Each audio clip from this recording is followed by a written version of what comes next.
What is up, guys? It is time to talk about the absolute disgraceful behavior from Feld and the people that organize and run Supercross. And while they do an incredible job marketing it, promoting it, running it in terms of, garnering excitement and, eyeballs, do an absolutely embarrassing job looking out for the riders. A lot of fans are increasingly talking about, and there's pretty much one sort of content creator talking about this, and that is Chris Cooksey. He's a controversial figure, but what is not controversial is he is the only guy talking about some of these absolutely just disgusting safety oversights and bare wires, trackside and motocross tracks where they're going 30 plus 40 miles an hour, trackside banners that are staked with literally sharp, essentially wooden daggers. I don't know if you guys remember Joe Shimoda crashed, I think it was last year, into the banner, and it was just a dumb coincidence that he did not get impaled. And that is before we get into one of the most idiotic things that they are still doing: tough blocks. Every single rider has unanimously said that these tough blocks are an absolute hazard. Chris Cooksey correctly pointed out that World Supercross, that has been around for 2 years, has figured out a appropriate and intelligent solution, and that is essentially a collapsible tough block that doesn't have any exterior cover, that essentially just folds flat if someone were to land on it. And this is where it just gets so frustrating, and I just get honestly angry. We know how much money Feld and the organizers at Supercross are making.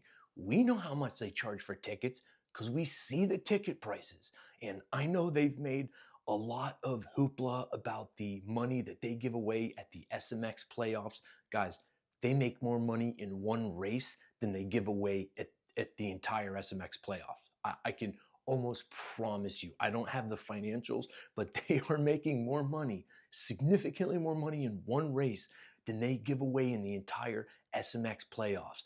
It's a disguise to really sort of keep the riders and keep the fans occupied while they are making so much money and giving back nothing to the sport.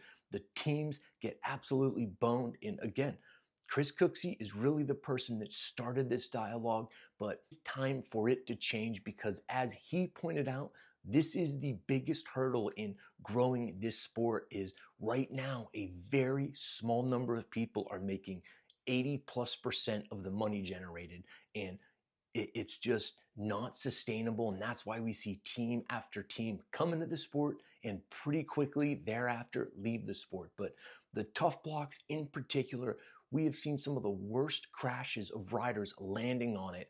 And just, I've heard numerous riders talk about that. As soon as you touch that tough block, it's over. It's got that soft, grippy texture that just causes you to immediately deflect. And that's before we talk about the idiocy of having an external fabric on the tough block that is extremely likely to get caught up in your motorcycle, as we've seen happen on numerous occasions.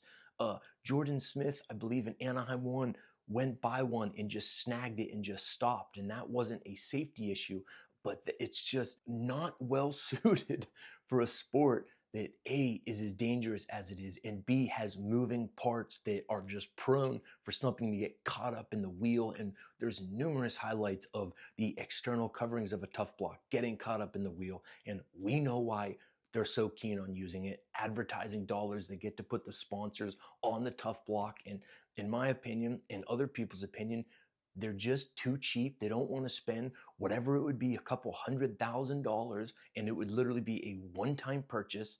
You could have the Dirtworks crew that is responsible for building the tracks move these, and it would literally just, the number of injuries would reduce significantly. Ask any riders, the tough blocks are terrifying. If you even brush it, if you land near it or on it, it is just, that soft texture just causes your bike to deflect in a totally uncontrollable way.